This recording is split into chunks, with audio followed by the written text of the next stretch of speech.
Tras su ascenso en la empresa, mi marido me insultó gritando con arrogancia: «Estoy harto de malgastar dinero en mantener tu inútil vida», y exigió separar sus cuentas de sueldo. «A partir de mañana, cada uno gestionará su patrimonio. Mi dinero es mío. Y tú te encargas de tu vida». Yo sonreí y acepté su petición. Pero al día siguiente, al volver a casa del trabajo, mi marido gritó histéricamente: «Antes de empezar la historia, les pido a quienes la estén viendo que dejen un comentario sobre dónde se encuentran. No olviden dar a me gusta y suscribirse, y ayuden a este canal a crecer para que pueda contar historias más interesantes». El sonido del motor de un viejo Seat jadeó, y finalmente se detuvo en el patio de un hermoso apartamento de alquiler. Mateo Vargas bajó del coche con un aspecto muy diferente al habitual. Hoy sus pasos eran inusualmente ligeros, su pecho estaba henchido, y su barbilla, alta. En su mano llevaba un nuevo maletín de cuero que acababa de comprar con su tarjeta de crédito como regalo para sí mismo esa tarde. Acababa de recibir la carta de nombramiento, con la que había soñado durante los últimos 3 años. El puesto de director de sucursal estaba finalmente en sus manos. Las fantasías de un sueldo elevado, un nuevo coche de empresa y el respeto de sus subordinados empezaron a bailar en su cabeza justo después de salir del despacho del director. Sentía que el mundo estaba a sus pies. Mateo sentía que todo este logro era puramente el resultado de su propio esfuerzo, inteligencia y el sudor que derramaba cada día. Se olvidó de mirar a su alrededor o, para ser exactos, ignoró deliberadamente el papel de los demás en su vida. En lugar de saludar amablemente como de costumbre, Mateo abrió la puerta de casa con brusquedad. Lanzó su nuevo maletín al sofá del salón y se aflojó la corbata que parecía ahogarle. Desde la cocina llegaba el olor de una comida sencilla. Olía a cocido y a un guiso de lentejas. 1-2. Era su menú favorito en los primeros años de matrimonio, cuando luchaban juntos por salir adelante. Pero hoy, ese olor hizo que Mateo arrugara la nariz. Sintió que ese menú ya no era apropiado para el paladar de un ejecutivo de una gran empresa como él. Su esposa, Alba Reyes, vestida con una sencilla ropa de casa, salió de la cocina con una bandeja que contenía un vaso de agua fresca con limón. El rostro de Alba parecía cansado, pero todavía irradiaba una suave calidez.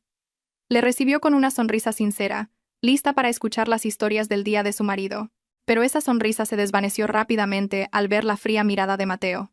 Alba dejó el vaso sobre la mesa e intentó acercarse a su marido.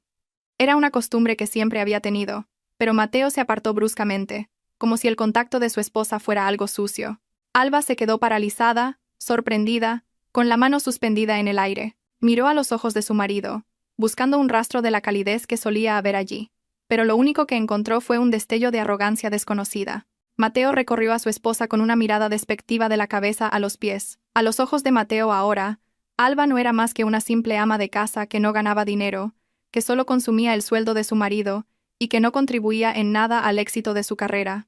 Mateo olvidó que cada noche Alba le planchaba las camisas a la perfección, le preparaba el almuerzo para que no comiera cualquier cosa fuera, y administraba su ajustado presupuesto hasta fin de mes. Mateo empezó a hablar con una voz tan alta que le zumbaban los oídos. Desahogó todo tipo de quejas cuyo origen no podía recordar. Se burló de la comida que Alba había preparado, llamando la comida de pueblo no apta para un directivo como él. Se quejó de que la casa no estaba lo suficientemente limpia, aunque Alba la fregaba 2 veces al día. Cada frase que salía de la boca de Mateo era como una daga en el corazón de Alba. Pero ella permaneció en silencio. Alba se quedó allí como una estatua, escuchando las duras palabras de su marido con una paciencia asombrosa. Sabía que su marido estaba embriagado por el éxito, pero no sabía que esa embriaguez lo convertiría en un monstruo. Al ver el silencio de su esposa, Mateo se envalentonó aún más. Pensó que sus argumentos eran correctos y que Alba no rebatía por un sentimiento de culpa por ser una carga. La ira de Mateo alcanzó su punto álgido cuando sacó a relucir los asuntos financieros. Sacó su cartera y arrojó varias facturas de la luz y el agua a la cara de Alba. Los papeles se esparcieron por el suelo. Mateo gritó. Su voz resonó en el pequeño salón. Dijo que estaba harto. Se sentía cansado de trabajar hasta los huesos de la mañana a la noche para mantener lo que él consideraba la vida inútil de Alba. Las palabras salieron sin filtro. Mateo llamó a Alba un parásito que solo sabía exigir y malgastar los frutos de su esfuerzo. Mencionó cada euro que le había dado para la compra como si fuera una deuda de gratitud impagable. Mateo jadeaba. Su rostro estaba rojo por la furia que él mismo había creado. Todavía sin aliento, Mateo pronunció las últimas palabras que cambiarían el destino de su matrimonio para siempre. Dijo con firmeza y rotundidad que, a partir de ese momento, quería separar su cuenta de sueldo. Ya no quería que Alba gestionara sus finanzas. Quería disfrutar de su ahora elevado sueldo, gastándolo él mismo en cosas que se ajustaran a su nuevo estilo de vida, no en lo que él consideraba artículos domésticos derrochadores. Exigió a Alba que se ganara la vida por sí misma si podía. Mateo concluyó su cruel discurso con unas palabras muy hirientes. Dijo que estaba harto de malgastar dinero en mantener la inútil vida de Alba. Alba guardó silencio por un momento. Un silencio asfixiante llenó la habitación. Solo se oía el tic-tac del reloj de pared, como si contara la cuenta atrás para el derrumbe del ego de Mateo. Lentamente, Alba bajó la cabeza y cogió el vaso de agua con limón que había preparado antes. Bebió un sorbo, como si intentara calmar su agitado corazón. Cuando volvió a levantar la vista, no había lágrimas en sus mejillas, no había sollozos. Tampoco hubo las súplicas ni la histeria que Mateo había imaginado. En su lugar, los labios de Alba se curvaron en una sonrisa. Era una sonrisa muy dulce, pero si se miraba de cerca, era extrañamente escalofriante. Los ojos de Alba, normalmente suaves, estaban ahora tranquilos y absorbentes como la superficie de un lago profundo y oscuro. Con una voz muy calmada y contenida, Alba aceptó la petición de su marido. Dijo que si ese era realmente el deseo de Mateo, lo cumpliría. Estuvo de acuerdo en separar las cuentas y los bienes a partir de ese momento. Prometió no tocar ni un solo euro del dinero de Mateo. Alba aclaró el acuerdo preguntando una vez más si Mateo realmente quería separar por completo los derechos de Mateo de los derechos de Alba. Embriagado por la victoria, Mateo sonrió con cinismo y asintió con firmeza. Se sintió aliviado, como si se hubiera quitado un gran peso de encima. Imaginó una vida libre con dinero abundante sin los sermones de su esposa. Sin decir palabra, Mateo se dirigió al dormitorio, dejando a Alba todavía de pie en el salón. Esa noche, Mateo durmió profundamente, soñando con coches nuevos y los elogios de sus amigos. No sabía que en el salón, Alba no podía dormir. Se sentó a la mesa del comedor y abrió una pequeña libreta negra. Llamó a alguien con una voz baja pero firme. Alba dio instrucciones para que enviaran un camión de mudanzas a primera hora de la mañana siguiente, justo después de que Mateo se fuera a trabajar. También contactó con una persona llamada Adrián, para que preparara unos documentos importantes. Alba miró la casa, que había cuidado con amor durante los últimos 5 años. Su mirada estaba ahora vacía. Su amor había sido traicionado por la arrogancia. Cerró la libreta. Mañana, Mateo recibiría su primera lección sobre el verdadero significado de la palabra propiedad. Alba sonrió de nuevo. Esta sonrisa era la señal de que el verdadero juego acababa de empezar. La luz del sol de la mañana se filtró por las rendijas de las cortinas, despertando a Mateo de su dulce sueño. Se dio la vuelta, sintiendo la comodidad de la mullida cama que había sostenido su cuerpo. Se levantó perezosamente, esperando, como de costumbre, que el aroma a café recién hecho llenara la mesa del comedor. Pero esta mañana era diferente. La casa estaba en silencio. No se oía el tintineo de una cuchara contra una taza. No había olor a tostadas, ni la suave voz de Alba despertándole. Mateo resopló molesto. Pensó que Alba estaría enfurruñada por la discusión de anoche. Ah, que le den, pensó. Ahora tenía mucho dinero. Podía comprarse un desayuno caro en la calle o en la lujosa cafetería de la empresa. No necesitaba los servicios de su esposa. Mateo se preparó a toda prisa. Se puso su mejor camisa y se roció con un perfume caro recién comprado. Al pasar por el salón, vio a Alba sentada tranquilamente en el balcón, leyendo una revista. No había desayuno en la mesa. Mateo quiso enfadarse, pero se contuvo. Quería demostrar que podía vivir de forma independiente y feliz sin Alba. Pasó con arrogancia por delante de su esposa y se dirigió directamente al coche sin saludar. Cerró la puerta del coche con fuerza y se dirigió a la empresa, levantando polvo hacia Alba. Ella apenas le dirigió una mirada y volvió a concentrarse en su revista con el rostro inexpresivo. Tan pronto como el coche de Mateo desapareció de la esquina, Alba se levantó de inmediato. Un gran camión amarillo se detuvo frente a la valla de su casa. Varios hombres con uniforme bajaron y empezaron a trabajar siguiendo las instrucciones de Alba. En la empresa, Mateo se sentía como un rey. Presumía de su nueva tarjeta de visita a todo el que se encontraba. También empezó a acercarse a la nueva secretaria, Valeria Soler, una mujer de aspecto atractivo y sofisticado. Mateo invitó a Valeria a almorzar en un restaurante caro y la agasajó con platos cuyo precio equivalía a la compra de una semana de Alba. Al ver el derroche de Mateo, Valeria le colmó de dulces cumplidos, lo que infló aún más su ego. Mateo sintió que esta era la vida que debía vivir. Una vida rodeado de mujeres hermosas, comida deliciosa y un dinero que parecía inagotable. Se olvidó de que la factura de la tarjeta de crédito llegaría el mes siguiente. Se olvidó de que su nuevo sueldo aún no había llegado, por lo que el saldo de su cuenta no era tan abultado como pensaba. Simplemente estaba tirando de sus viejos ahorros, que ya empezaban a agotarse. Al atardecer, Mateo regresó a casa de buen humor.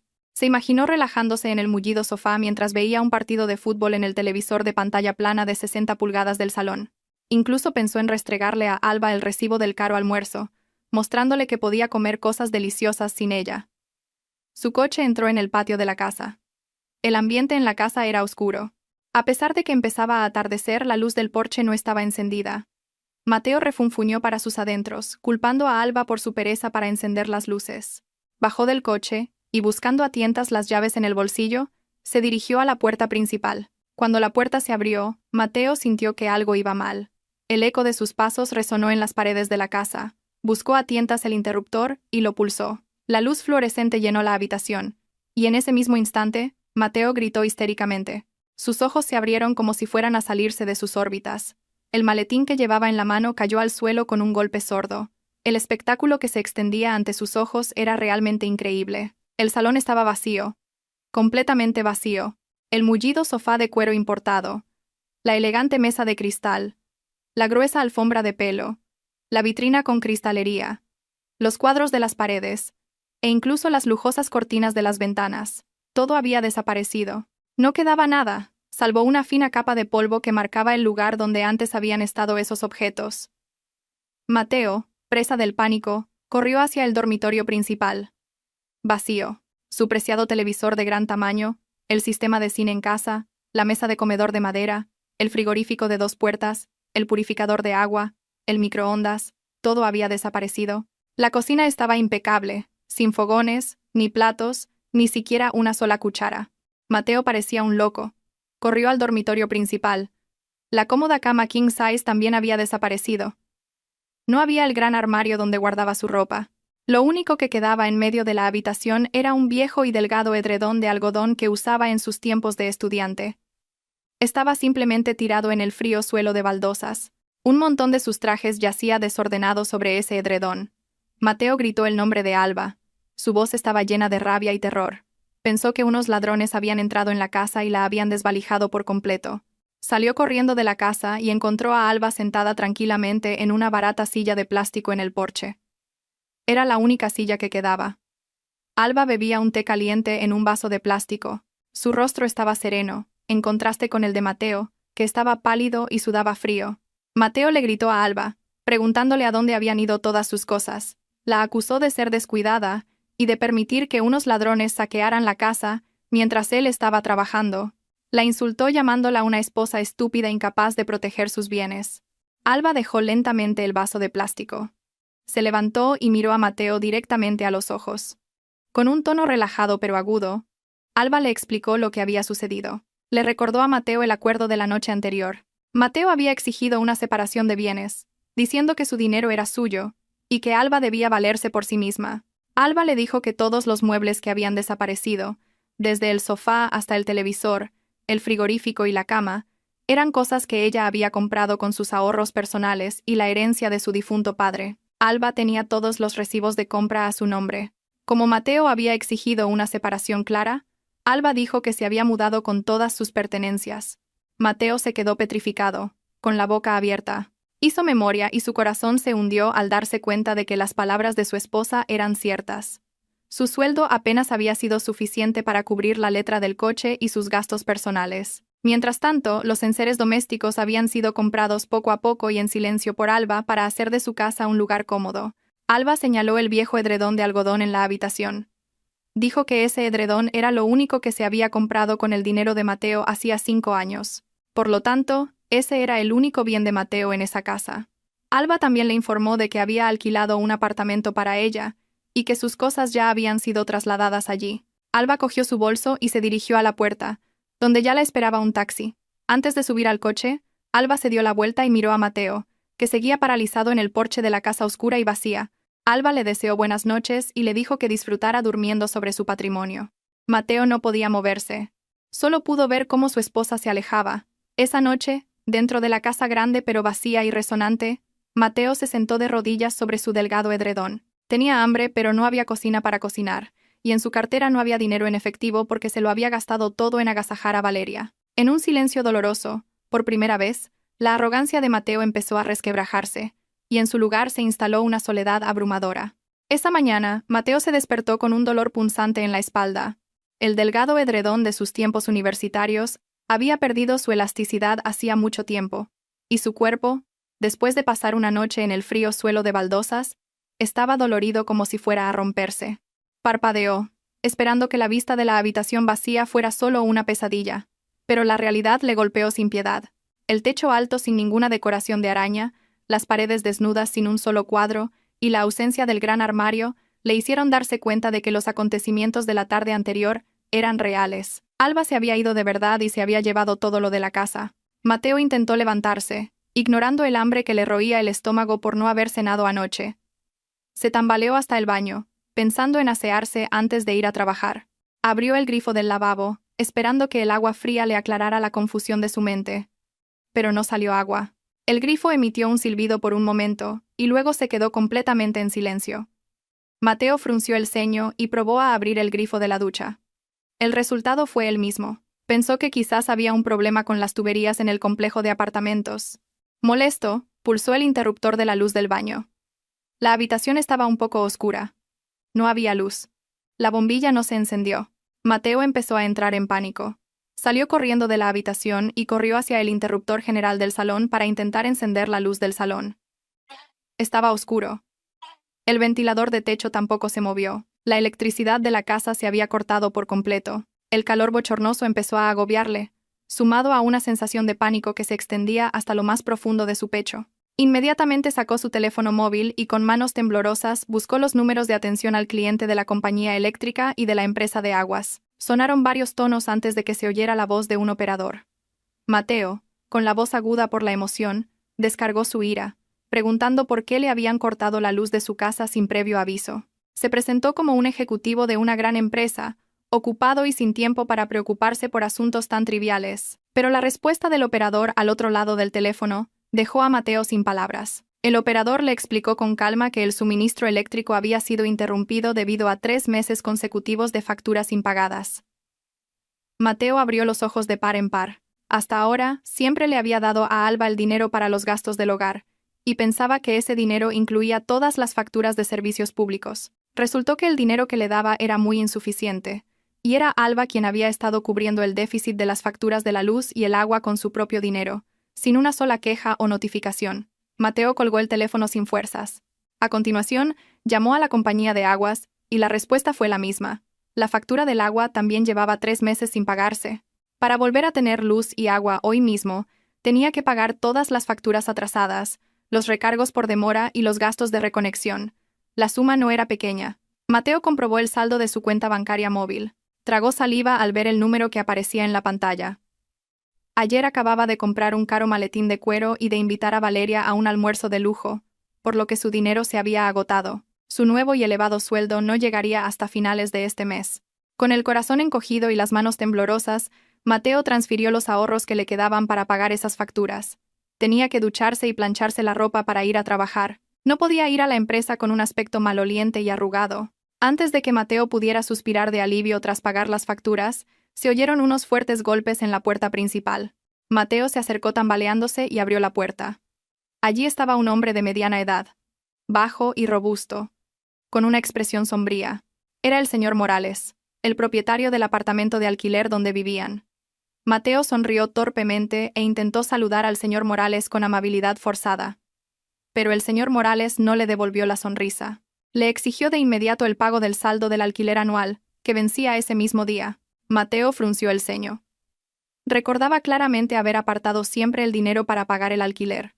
Dijo la cantidad que normalmente le daba a Alba para que se la entregara al señor Morales. Al oír la cantidad que Mateo mencionó, el señor Morales se rió con cinismo. Sacó una vieja libreta del bolsillo y se la mostró a Mateo. Resultó que el alquiler en esta zona de lujo era el doble de la cantidad que Mateo había dicho. Durante los últimos 5 años, Mateo solo había estado pagando la mitad del alquiler real. El resto, por supuesto, lo completaba Alba en silencio. Alba siempre le había dicho a Mateo que era buena negociando el alquiler, pero la verdad era que Alba estaba subvencionando sus gastos de vivienda para que Mateo pudiera vivir en una buena casa sin sentirse agobiado. El señor Morales le dio un ultimátum. O pagaba la totalidad hoy, o hacía las maletas y se iba de inmediato. Añadió que ya había otros inquilinos haciendo cola. El mundo de Mateo pareció derrumbarse. El dinero que le quedaba en la cuenta ya se había agotado pagando las facturas de la luz y el agua. No tenía otra opción. Su orgullo no le permitía ser echado como un mendigo. Mateo acabó llamando a un colega de la empresa y pidiéndole dinero prestado con la excusa de que se había olvidado la cartera. Mintió para ocultar su vergüenza. Después de pagarle al señor Morales, Mateo se desplomó en el suelo del salón vacío. No había reloj de pared, pero sabía que ya llegaba tarde a la empresa. Su estómago rugió con fuerza. Fue a la cocina con la esperanza de que quedara algo de comida. No había nada. Ni arroz, ni fideos instantáneos, ni siquiera un grano de sal. Alba se lo había llevado todo. De verdad, Mateo acabó yendo a trabajar con el estómago vacío, calmando el hambre con el agua del grifo que acababa de empezar a salir de nuevo. En el coche, golpeó el volante con frustración. Se dio cuenta de que la vida que había tachado de inútil, en realidad, se sustentaba enteramente con las subvenciones de su esposa. Mateo entró en el vestíbulo de la oficina con la poca confianza que le quedaba. Intentó ocultar su rostro cansado y su estómago hambriento tras una sonrisa forzada que dedicó al personal de recepción. La espalda de su chaqueta estaba un poco arrugada, porque la había planchado a toda prisa en el suelo sobre una manta esa mañana. Pero pensó que la gente no se daría cuenta. En esta empresa, él era el nuevo director de sucursal, la estrella en ascenso. Mateo trató de alejar la sombra de la casa vacía y las facturas asfixiantes. Decidió demostrar que estaba bien. No, que estaba mejor sin Alba. Quería mostrarle al mundo que era un hombre de éxito e independiente. A la hora del almuerzo, Mateo vio a Valeria ordenando su escritorio. Valeria hoy estaba deslumbrante con un elegante atuendo de oficina, muy en contraste con el aspecto sencillo y pulcro de Alba. Mateo se acercó al escritorio de Valeria, adoptando la actitud más encantadora que pudo. Con una voz que intentó hacer lo más suave posible, le propuso a Valeria almorzar en un restaurante de alta cocina no muy lejos de la oficina. Ese restaurante era donde Mateo y Alba solían celebrar momentos especiales.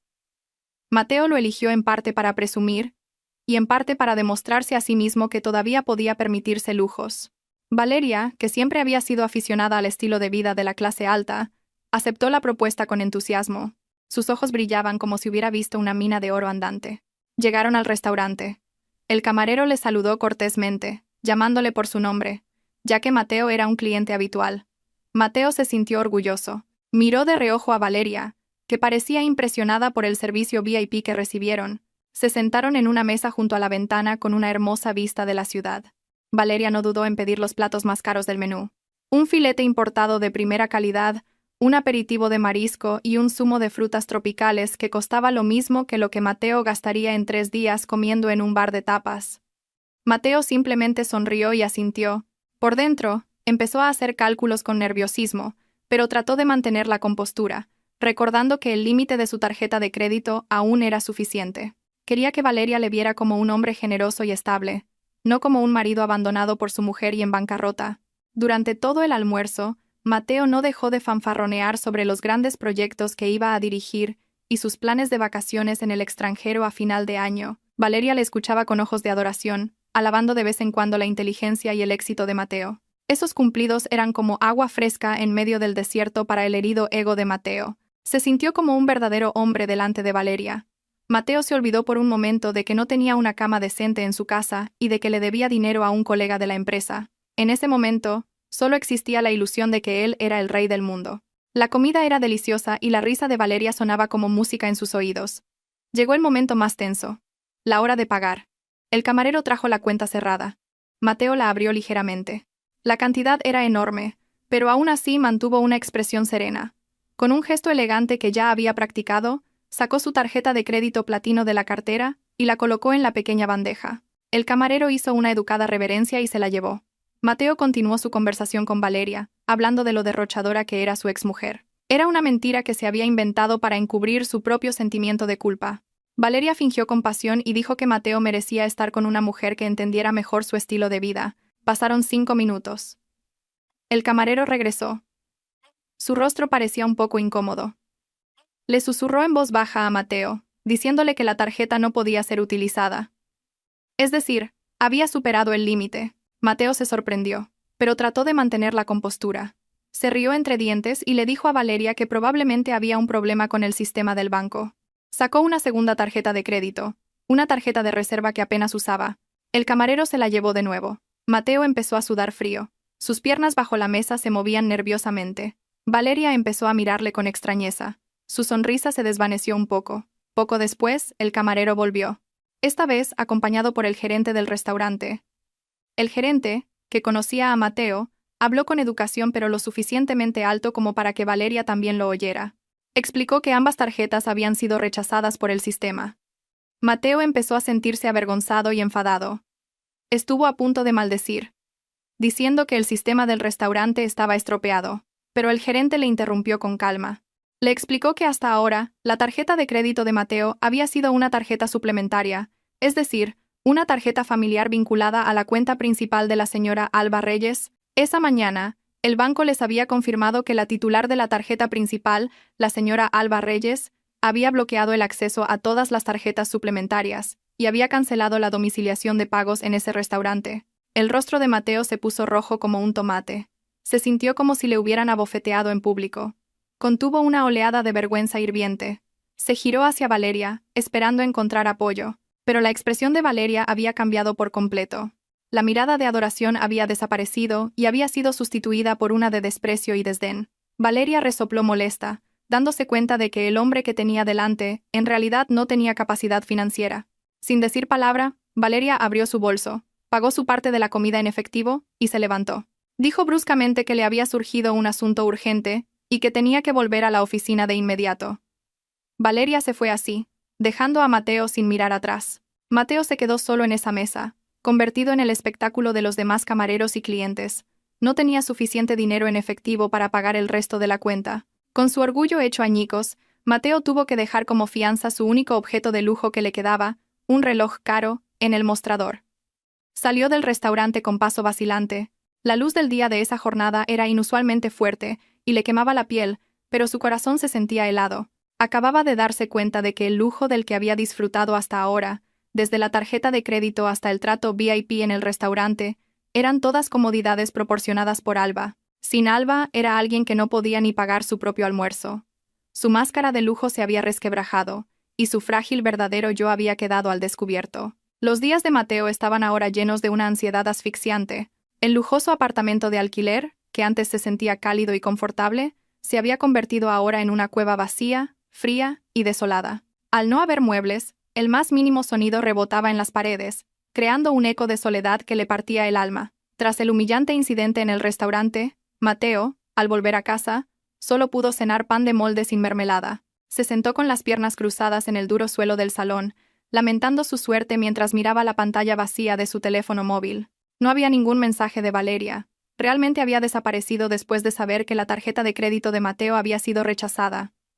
La vergüenza y la ira se mezclaban en el pecho de Mateo, pero todavía intentaba negar la realidad de que su vida se dirigía a la ruina. Se consoló a sí mismo pensando que esto era solo un revés temporal, y se prometió que cuando le llegara el primer sueldo como director de sucursal, compraría todos los muebles nuevos y callaría la boca a todo el mundo. Al día siguiente por la tarde, cuando Mateo acababa de salir del trabajo con el cuerpo agotado y la mente confusa, un taxi se detuvo justo delante de la valla de su casa. Mateo miró por la ventana. Su corazón latió con fuerza. Vio a una anciana de cuerpo robusto bajar del taxi con 2 maletas grandes y una caja atada con una cuerda de rafia. Era su madre, la señora Vargas, que venía de lejos, del pueblo. Mateo se golpeó la frente con fuerza. Se había olvidado por completo de que su madre tenía previsto visitarle este mes para celebrar su ascenso. Originalmente, Alba debía ir a recogerla y preparar la habitación de invitados. Pero ahora Alba no estaba.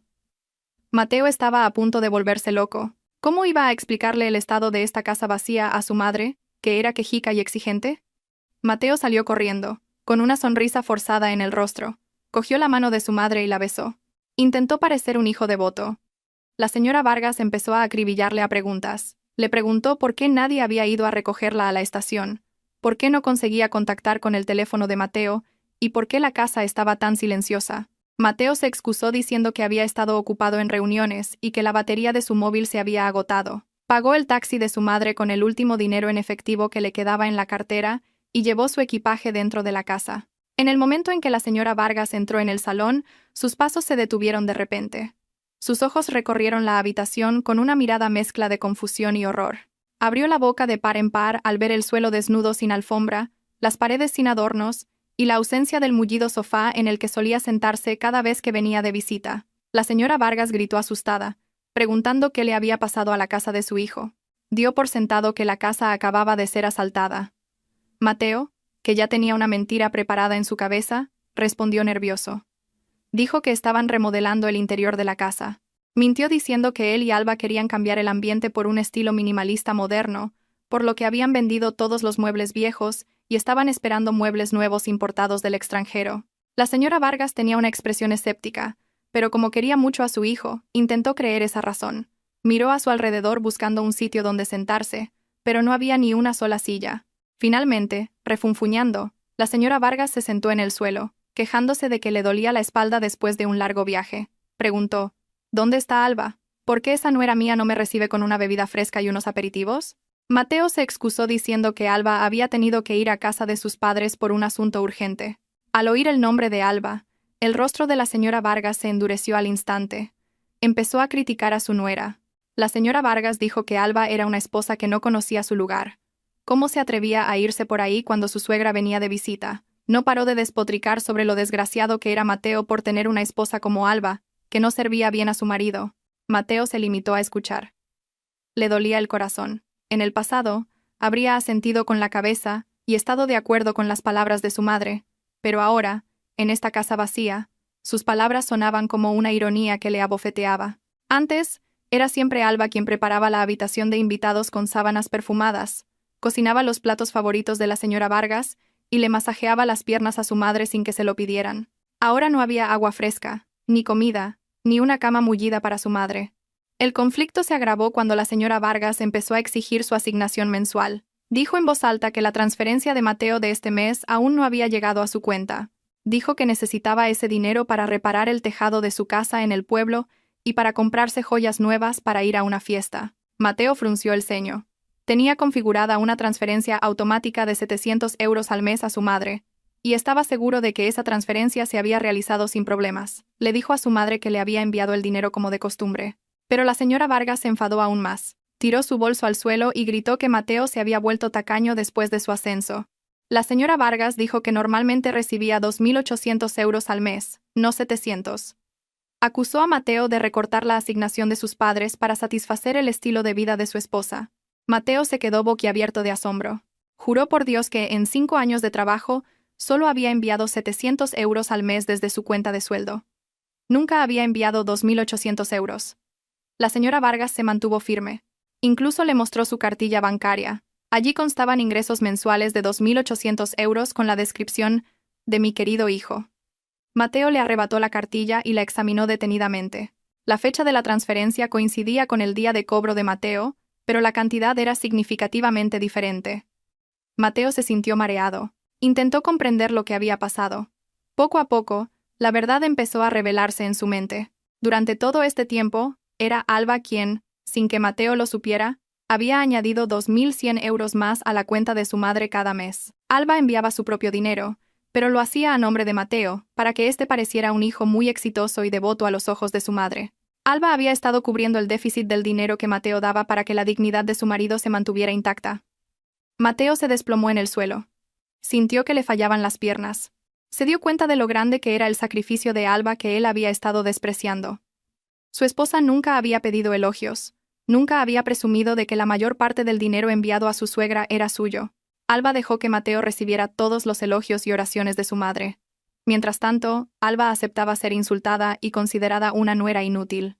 El remordimiento golpeó con fuerza el pecho de Mateo. Vio a su madre, que todavía estaba insultando a Alba. La llamaba una mujer derrochadora que malgastaba el dinero de Mateo, y por eso Mateo ya no podía darle 0 euros. Mateo quiso gritar para defender a Alba. Quería decir que Alba era la verdadera heroína, pero la voz se le quedó atascada en la garganta. Su orgullo todavía era demasiado grande para admitir que no podía mantener a su propia madre. Esa noche, el ambiente en el apartamento de alquiler era realmente infernal. Mateo no tenía dinero para comprar comida decente. Tuvo que cocinar unos fideos instantáneos que compró a crédito en la tienda de la esquina. La señora Vargas se negó a comer los fideos. Se sintió insultada. Lloró a gritos, diciendo que su hijo era un ingrato que, a pesar de su alto cargo, le daba de comer basura. Mateo se limitó a bajar la cabeza, incapaz de decir nada. Cuando llegó la hora de dormir, surgió un nuevo problema. No había cama de invitados. El delgado edredón de Mateo en el dormitorio principal era demasiado estrecho para dos, y era inapropiado que su madre durmiera con su hijo adulto. Al final, Mateo cedió.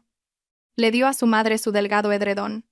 Mientras tanto, él durmió en el duro suelo sobre unas viejas cajas de cartón. En la noche silenciosa, con los ronquidos de su cansada madre, Mateo miró el techo oscuro de la habitación. Le dolía todo el cuerpo, el estómago le ardía, y el corazón estaba hecho pedazos. Oyó a su madre llamar en sueños el nombre de una vecina del pueblo, presumiendo del éxito de Mateo, que podía comprarle cualquier cosa. Por primera vez, las lágrimas brotaron de los ojos de Mateo. Se dio cuenta de que el éxito del que se sentía tan orgulloso no era más que una ilusión. Sin la gestión financiera de Alba, sin la silenciosa ayuda de su esposa, no era más que un asalariado con un sueldo ajustado que no podía ni comprarle una cama decente a su madre. Había echado a la mujer que había sido el pilar de su vida, y ahora los cimientos de su vida se derrumbaban y le caían encima. A la mañana siguiente, Mateo fue a trabajar en un estado mucho peor que el anterior. Tenía los ojos hinchados por no haber dormido bien, la espalda rígida como una tabla y la camisa parecía arrugada por no haberla planchado correctamente. Dejó a su madre en casa con la falsa promesa de que volvería esa noche con mucho dinero y comida deliciosa. De camino, su mente era un caos. Tenía que asistir a una reunión importante con uno de los mayores clientes de la empresa, el señor Ferreiro. El proyecto con el señor Ferreiro era clave para alcanzar los objetivos anuales de la sucursal que él dirigía. Mateo intentó reunir la confianza que le quedaba. Se dijo a sí mismo que era un gran director de sucursal, seguro que podría superar esto. ¿Acaso sus proyectos no habían tenido siempre éxito? Estaba seguro de que su capacidad de persuasión le salvaría hoy. Al llegar a la oficina, el ambiente era diferente. Varios empleados cuchicheaban al ver su aspecto desaliñado. Pero Mateo lo ignoró. Fue directamente a su despacho y le pidió a Valeria que preparara el material de presentación para el señor Ferreiro. Valeria entró en el despacho de Mateo con cara de pocos amigos. No había la sonrisa coqueta que solía mostrar. Dejó un fajo de papeles bruscamente sobre el escritorio. Mateo intentó ser amable, pero Valeria solo dijo lo necesario y se fue de inmediato. Mateo abrió los papeles y empezó a leer. Un sudor frío empezó a recorrerle las sienes. Vio una serie de números, gráficos de análisis de mercado y términos técnicos que le resultaban extraños. Antes, cada vez que había una gran presentación, Alba siempre le ayudaba en casa a estudiar el material. Alba le resumía los puntos importantes, le explicaba los factores de riesgo e incluso le daba consejos sobre estrategias de negociación. Mateo acababa de darse cuenta de que hasta ahora, él solo había sido la cara visible ante los clientes. Mientras tanto, el cerebro detrás de la estrategia era su esposa. A las 10 en punto, el señor Ferreiro llegó con su equipo.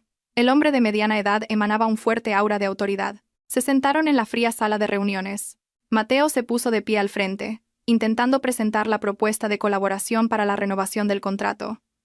Habló con su estilo de orador persuasivo, con palabras dulces y promesas de grandes beneficios. Pero cuando empezó el turno de preguntas y respuestas, la máscara de Mateo empezó a resquebrajarse. El señor Ferreiro hizo preguntas específicas sobre la mitigación de los riesgos de la volatilidad del mercado y el impacto de las nuevas regulaciones en su cadena de suministro.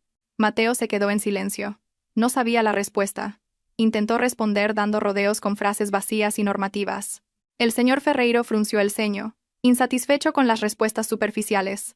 A continuación, preguntó por el análisis del tercer trimestre, que solía adjuntarse a las propuestas de Mateo. El señor Ferreiro dijo que se había mantenido como cliente fiel por la agudeza de las predicciones y las excelentes soluciones de ese análisis. Mateo estaba confuso. Nunca había hecho conscientemente un análisis de ese tipo. Recordó que Alba solía meterle unos papeles adicionales en el maletín antes de las reuniones importantes, diciendo: «Son unas pequeñas notas para que las leas, Mateo». Resultó que esas pequeñas notas habían sido la clave del éxito de Mateo todo este tiempo. Sin las notas de Alba, la propuesta de Mateo no era más que un aburrido y sin valor añadido fajo de papeles estándar. Mateo balbuceó, diciendo que su equipo se había olvidado de adjuntarlo. El señor Ferreiro miró a Mateo con agudeza, una mirada que parecía desnudar la incompetencia de Mateo. El anciano cerró con fuerza la carpeta de la propuesta que tenía delante, sobresaltando a todos en la sala de reuniones. Dijo con voz grave que estaba muy decepcionado. El señor Ferreiro reveló un hecho que heló la sangre de Mateo. Dijo que conocía al padre de Alba. Conocía la formación académica de Alba, que se había graduado con matrícula de honor en Administración de Empresas. Durante todo este tiempo, el señor Ferreiro había estado dispuesto a colaborar con Mateo, no porque Mateo fuera excepcional, sino porque veía la mano fría de Alba en cada estrategia que Mateo proponía. El señor Ferreiro sabía que detrás de la presentación de Mateo estaba la mente brillante de Alba. Respetaba a Mateo como marido de Alba. Pero el señor Ferreiro continuó. Dijo que había oído noticias de que Mateo había tratado mal a Alba e incluso la había echado. El señor Ferreiro dijo que era un hombre de negocios que se regía firmemente por la ética y la confianza. Si Mateo podía traicionar a la persona que más le apoyaba en casa, ¿cómo podía el señor Ferreiro confiar en que Mateo no traicionaría a sus socios comerciales? Esas palabras atravesaron el corazón de Mateo. El señor Ferreiro se levantó, se arregló la chaqueta y declaró que cancelaba todos los planes de renovación de contrato. Dijo que retiraría sus inversiones y se iría con la competencia. El señor Ferreiro abandonó la sala de reuniones con su equipo sin siquiera estrechar la mano de Mateo. Mateo se quedó paralizado frente a la pantalla del proyector todavía encendida. Mientras tanto, sus empleados le miraban con ojos acusadores. Sin tiempo para que Mateo asimilara su fracaso, sonó el interfono de la sala de reuniones. La voz de la secretaria del director general de la empresa le llamó para que viera inmediatamente al presidente, el señor Castillo. Mateo se dirigió al despacho del presidente con paso pesado, como un condenado a muerte que se dirige al patíbulo. Dentro del despacho, el señor Castillo le esperaba con el rostro rojo de ira. Resultó que el señor Ferreiro ya había llamado al señor Castillo para informarle del motivo de la cancelación del contrato. El señor Castillo reprendió a Mateo con ferocidad. Le llamó incompetente, descuidado, y le dijo que había causado a la empresa pérdidas de millones de euros al perder a un cliente importante. El señor Castillo le arrojó a Mateo un expediente con el informe mensual de resultados. El señor Castillo reveló otro hecho aún más doloroso. Le mostró que el gráfico de rendimiento de Mateo era en realidad mediocre, e incluso mostraba una tendencia a la baja en los aspectos técnicos. La única razón por la que Mateo había sido ascendido era por las valoraciones positivas de grandes clientes como el señor Ferreiro, que estaban satisfechos con el enfoque de Mateo. Ahora se había demostrado que esa satisfacción no provenía de Mateo, sino del consultor en la sombra que estaba detrás de él. El señor Castillo le dio una primera y última advertencia contundente. Mateo tenía un mes para recuperar a ese cliente o mejorar drásticamente su rendimiento. Si fracasaba, Mateo sería despedido. Mateo salió del despacho del presidente con las rodillas temblorosas. Sintió que el mundo a su alrededor daba vueltas. Volvió a su escritorio y vio la creciente pila de trabajo. Intentó hacerlo, pero su mente estaba en blanco. No entendía cómo elaborar estrategias complejas sin consultar a Alba.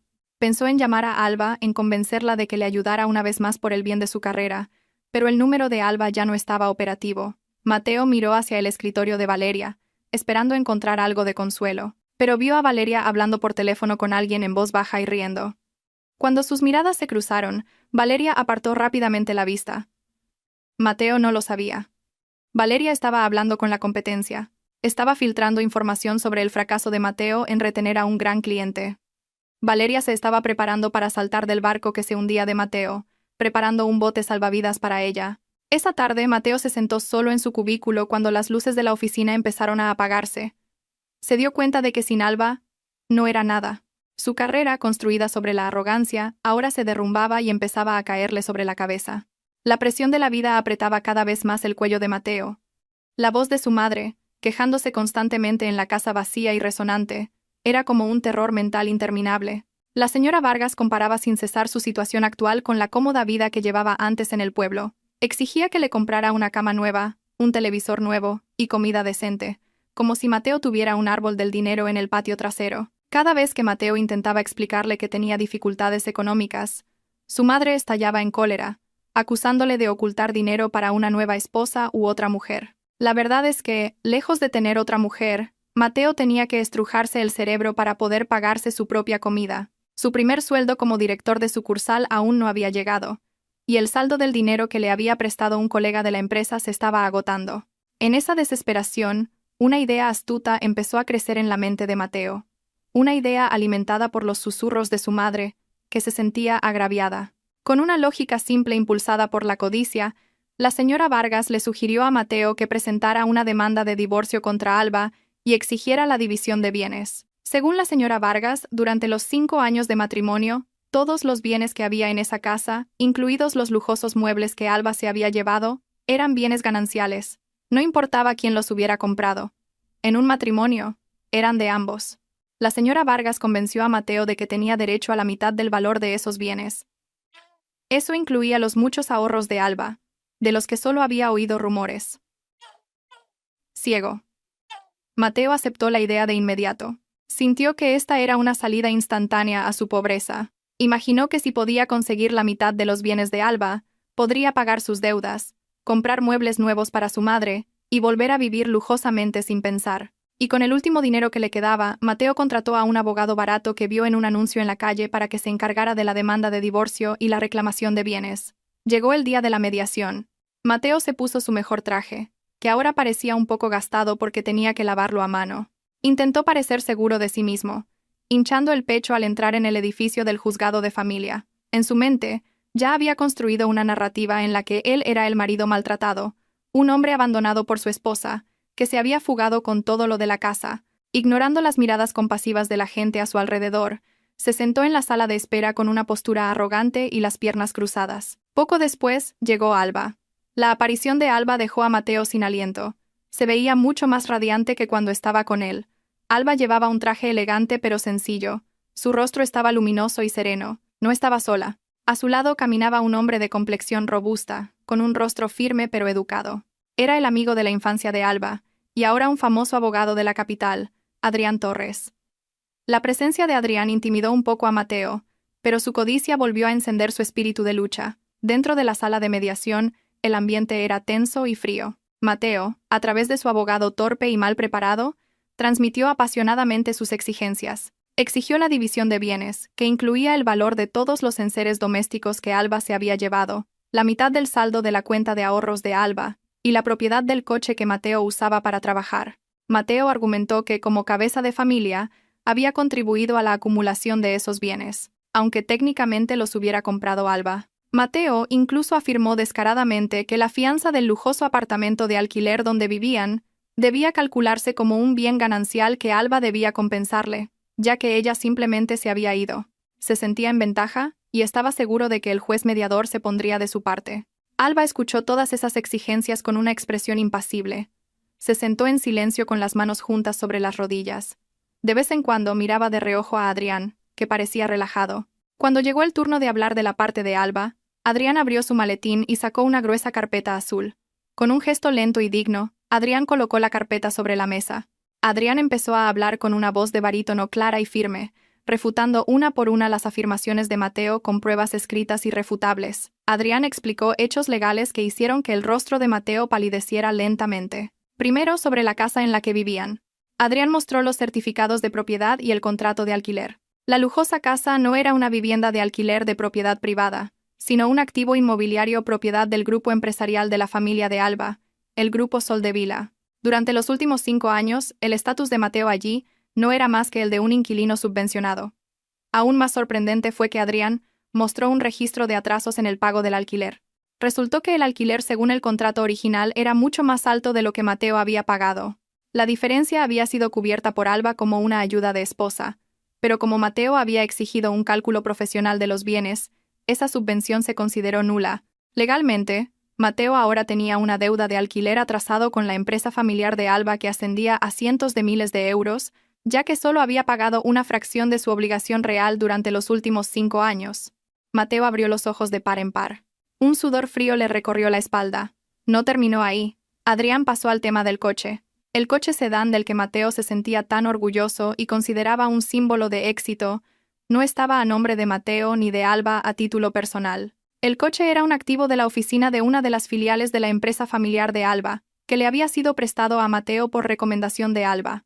Adrián presentó una notificación de recuperación de activos del vehículo. Como Mateo y Alba estaban en proceso de divorcio, esa facilidad de préstamo quedaba revocada. Mateo se enfrentaría a cargos de malversación de activos de la empresa si no devolvía el coche ese mismo día. Por último, en cuanto a los muebles y los ahorros, Adrián mostró pruebas legales de transferencias y recibos de compra.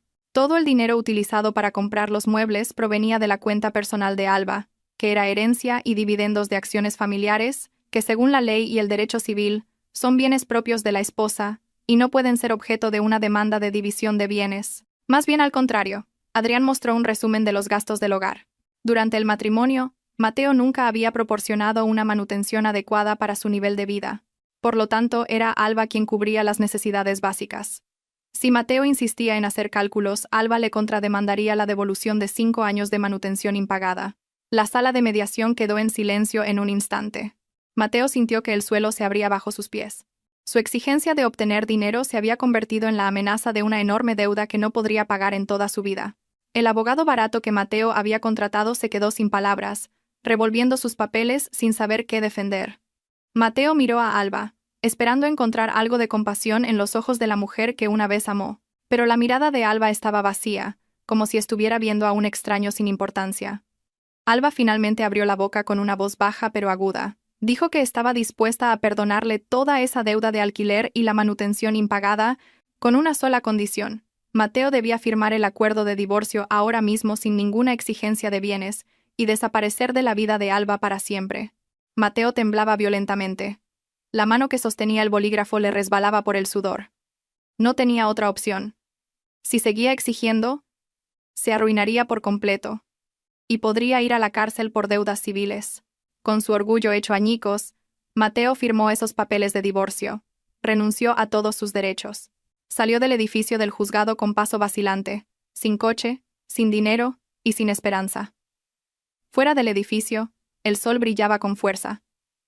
Pero el mundo de Mateo era completamente oscuro. Tenía que volver a la casa vacía en transporte público y enfrentarse a la ira de su madre, que estaría muy decepcionada por la desaparición del sueño de la división de bienes. Tras ese devastador juicio de mediación, la vida de Mateo se convirtió en un infierno. Su coche de empresa fue embargado por la compañía de leasing colaboradora de Alba, y tuvo que ir a trabajar en concurridos taxis online o en transporte público. Cada mañana tenía que apretujarse entre la gente, en medio del sudor y el polvo de la calle, y cuando llegaba a la oficina, su aspecto era aún más desaliñado.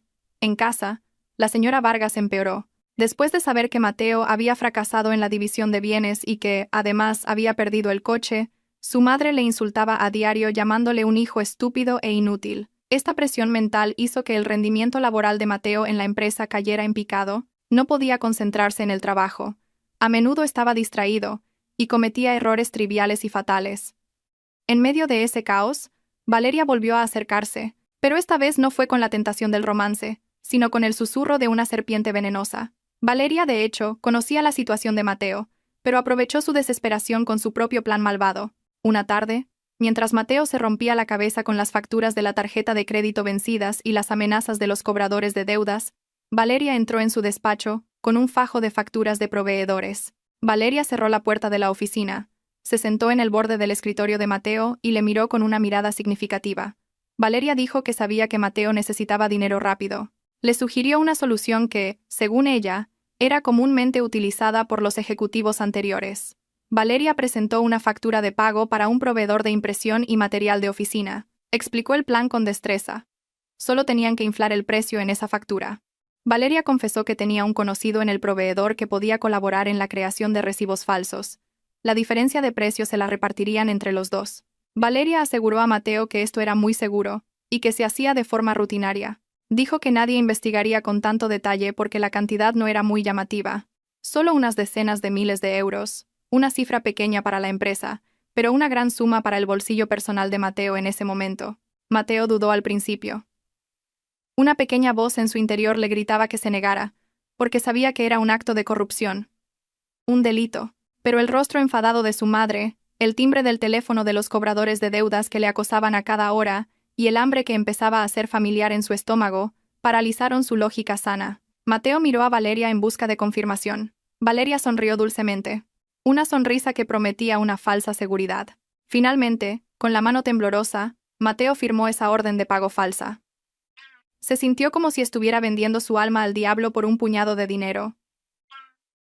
Unos días después, el dinero ilícito ingresó. Mateo recibió su parte.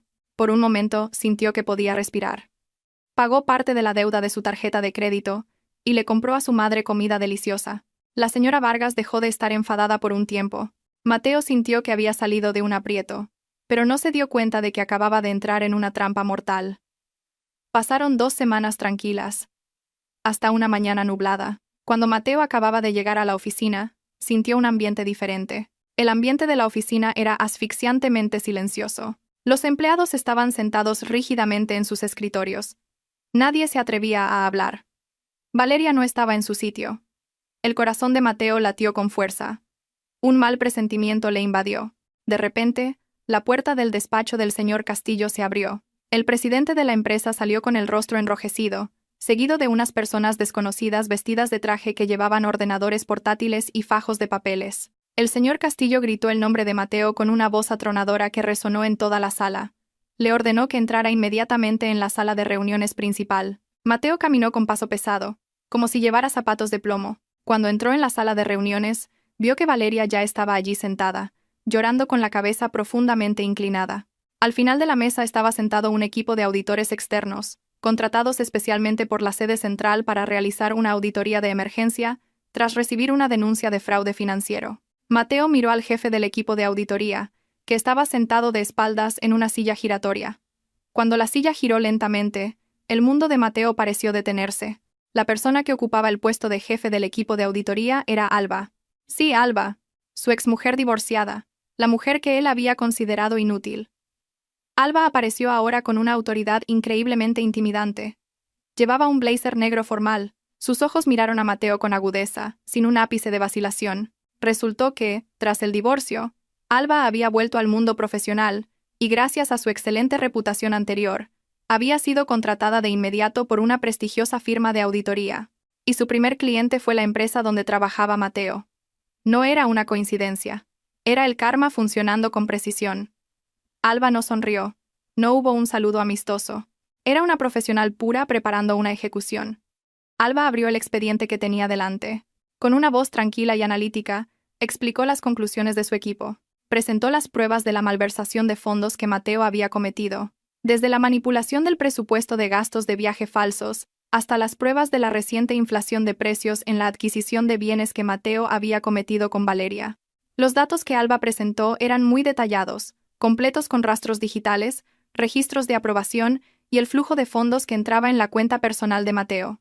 No había el más mínimo resquicio para que Mateo lo negara. Alba expuso todo con frialdad, como si estuviera diseccionando un cadáver en descomposición. El señor Castillo golpeó la mesa con fuerza, sobresaltando a Mateo. Exigió una explicación. Mateo, nervioso, intentó negarlo, intentó echarle la culpa al sistema o a otros empleados, pero justo entonces, Valeria levantó la cara con lágrimas de cocodrilo. Valeria gritó, culpando a Mateo. Valeria afirmó que Mateo la había obligado a cometer esa manipulación.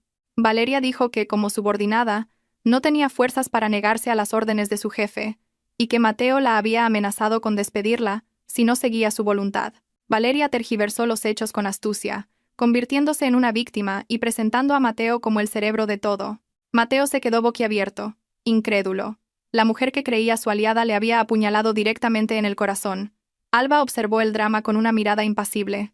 Luego sacó una prueba decisiva, una grabación de las cámaras de seguridad de la oficina de Mateo del momento en que Valeria entró y discutieron, y pruebas de chat en las que Mateo aceptaba activamente la distribución de los fondos de la corrupción. Esa prueba silenció las mentiras de Valeria y, al mismo tiempo, confirmó que la tapa del ataúd de la carrera de Mateo estaba bien cerrada.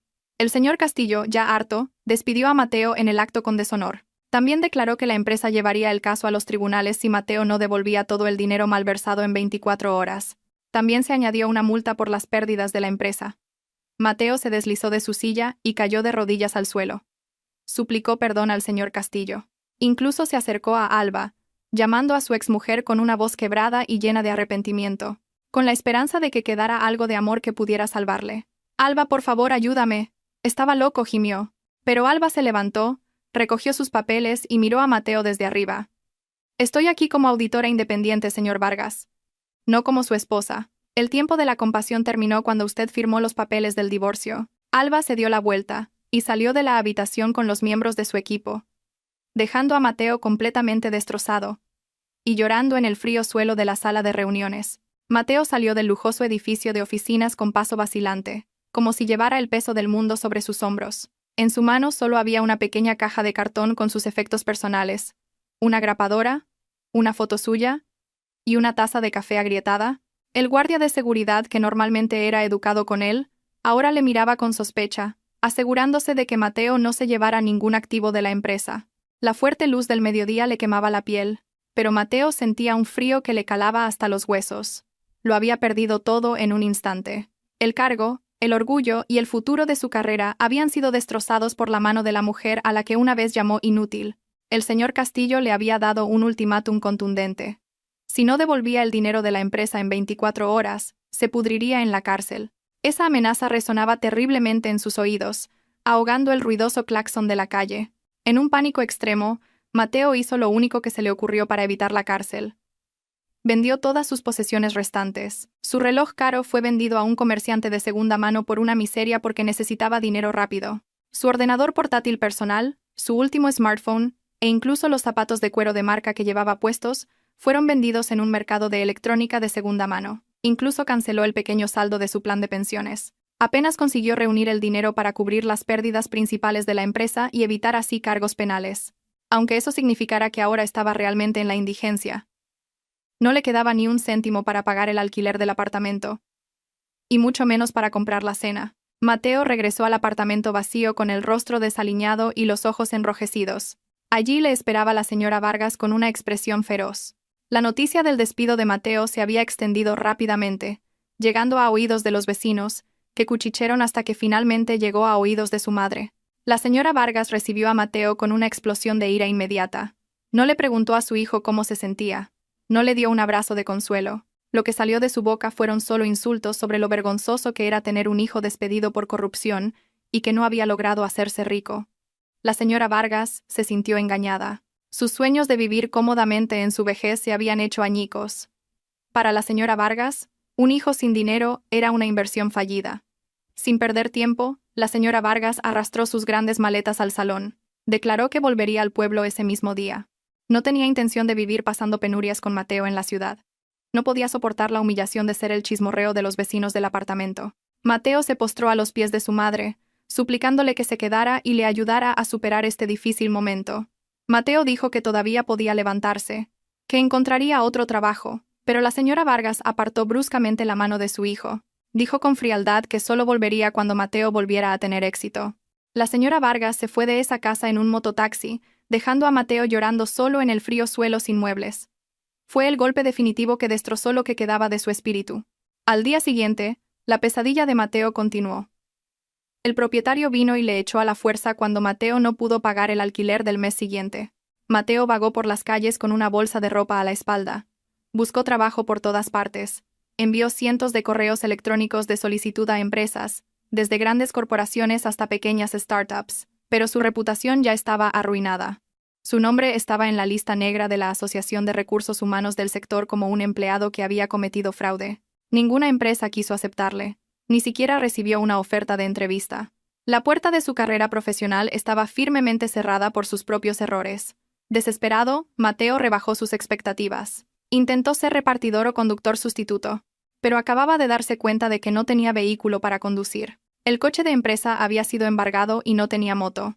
Intentó alquilar la cuenta de otra persona, pero no tenía dinero ni para pagar el depósito. Finalmente, el hambre le hizo abandonar todo el orgullo que le quedaba. Mateo caminó por las calurosas calles de la ciudad, ofreciendo su trabajo en restaurantes ambulantes, tiendas de comestibles e incluso en lavaderos de motos. Él, que antes se sentaba en una habitación con aire acondicionado y daba órdenes a sus subordinados, ahora suplicaba por trabajos de baja categoría por un solo plato de comida. La mayoría de la gente le rechazaba por su aspecto desaliñado y sus ojos que parecían inestables por la depresión. El destino le llevó de nuevo a ese lujoso restaurante donde solía cenar con Alba y donde fue humillado delante de Valeria. Mateo entró por la puerta trasera y se encontró con el jefe de cocina. Le suplicó que le diera cualquier trabajo. El jefe de cocina le miró con una mezcla de compasión y asco, y luego señaló una pila de platos sucios amontonados en un rincón de la habitación maloliente y húmeda. Mateo fue contratado como lavaplatos por día con el salario mínimo. Esa noche, el exdirector de sucursal, Mateo, que había sido tan arrogante, estaba de pie frente a un gran fregadero grasiento lleno de restos de comida de otras personas.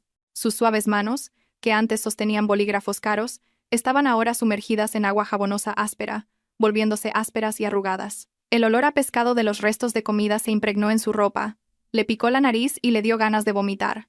Pero lo soportó porque necesitaba el dinero para sobrevivir.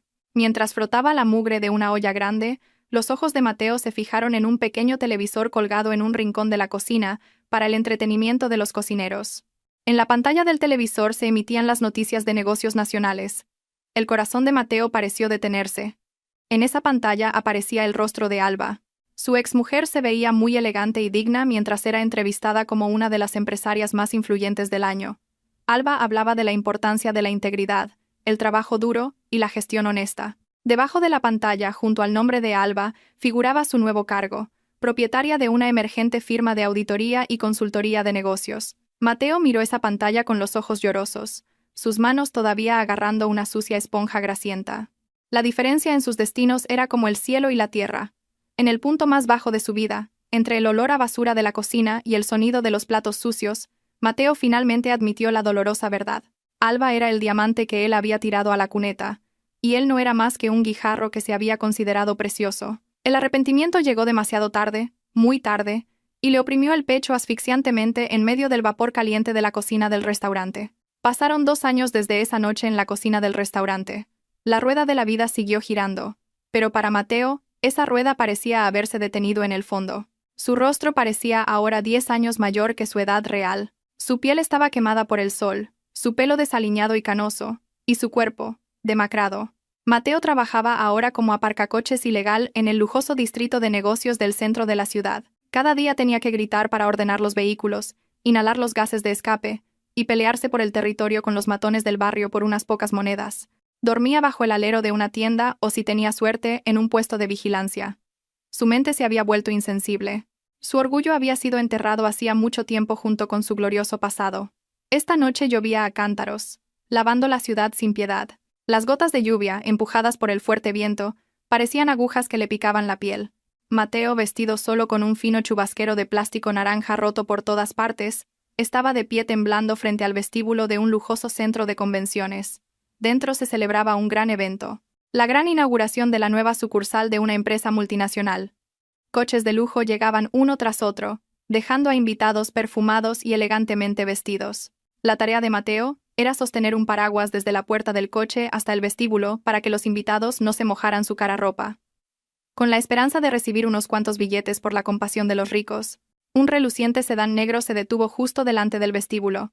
Era el coche más lujoso que había llegado esa noche. Mateo se acercó rápidamente con un gran paraguas un poco roto en la mano. Abrió rápidamente la puerta del asiento trasero e hizo una profunda y respetuosa reverencia, como un sirviente. Un par de piernas largas con elegantes tacones altos pisaron el asfalto.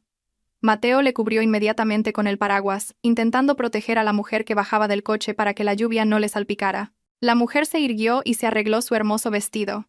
Un suave y familiar olor a perfume caro llegó a la nariz de Mateo, despertando recuerdos de un pasado enterrado. Mateo levantó ligeramente la cabeza para ver quién era esta honorable invitada. Justo en ese momento, un rayo iluminó el cielo, iluminando los rostros de ambos. Los ojos de Mateo se abrieron de par en par. Su corazón parecía querer salirse de su pecho. La mujer que tenía delante era Alba, pero esta no era la versión de Alba, ama de casa sencilla, de la que se había divorciado. Tampoco era la fría auditora Alba. Esta era la mejor versión de Alba. Se veía tan radiante, su piel bien cuidada, y de su rostro emanaba serenidad y verdadera felicidad. Junto a Alba, de la otra puerta, bajó un hombre. Era el abogado que había defendido a Alba, Adrián. Adrián se veía ahora gallardo al lado de Alba. Su mano rodeaba suavemente la espalda de Alba. Un gesto protector y cariñoso que Mateo nunca le había mostrado. Parecían una pareja perfecta y equilibrada. La lengua de Mateo se trabó. Sus labios temblaban violentamente por el frío y la conmoción. Quiso llamar a ese nombre. Alba. Su voz se quedó atascada en la garganta. Sonó débil y tenue, ahogada por el sonido de la lluvia. Pero Alba oyó ese murmullo. Se giró lentamente hacia el desaliñado aparcacoches que le sostenía el paraguas. Sus miradas se encontraron. Ese momento pareció transcurrir muy lentamente para Mateo. Esperaba que Alba se sorprendiera, o se enfadara, o al menos mostrara alguna emoción que indicara que Mateo todavía significaba algo en su vida. Aunque fuera como un enemigo, Mateo estaba preparado para ser insultado o escupido. Al menos eso significaría que todavía se le consideraba una existencia. Pero la reacción de Alba fue realmente inesperada, y mucho más dolorosa que una bofetada. Alba miró a Mateo directamente a los ojos. reconociendo el rostro de su exmarido detrás del rostro desaliñado, empapado de dolor y lluvia. Pero en los ojos de Alba no había ni ira ni odio, solo una mirada plana, educada y distante, como si estuviera viendo a un extraño al que no conocía en absoluto. La mirada que una dama dirige a un sirviente. Alba no se sorprendió. Tampoco sintió compasión. Simplemente vio a Mateo como un aparcacoches que cumplía con su deber. Alba había seguido adelante por completo. Estaba en un nivel de vida en el que la existencia de Mateo ya no le importaba. Mateo ya no era más que un pasado que no tenía ningún impacto emocional. Alba esbozó una leve sonrisa. Una sonrisa formal que se dirige a un subalterno. Abrió su bolso de miles de euros y sacó un billete rojo de 50 euros. Le tendió el dinero a Mateo. «Gracias, señor. El paraguas ha sido de gran ayuda», dijo Alba con una voz suave pero firme. No hubo Mateo. No hubo drama. Solo un agradecimiento profesional. Alba puso el dinero en la mano sucia y temblorosa de Mateo. «Quédese con el cambio. Cómprese algo caliente para comer, señor. Hace frío con esta lluvia», añadió Alba. Y luego, inmediatamente, volvió a girar la cara hacia Adrián. Adrián la rodeó con el brazo por los hombros y la guió hacia el interior del luminoso y cálido vestíbulo del edificio, dejando a Mateo fuera. Mateo se quedó paralizado bajo la lluvia torrencial. Su mano apretaba el billete de 50 euros que le había dado su exmujer. La lluvia se mezclaba ahora con las lágrimas que corrían por sus mejillas. Vio cómo Alba se alejaba. Entraba en la luz, rodeada de gente que la admiraba. Las puertas de cristal del vestíbulo se cerraron lentamente, separando para siempre dos mundos que ahora eran de clases diferentes. Mateo se dio cuenta de que el peor karma no era la pobreza o la cárcel, sino la completa indiferencia de la persona que una vez le amó.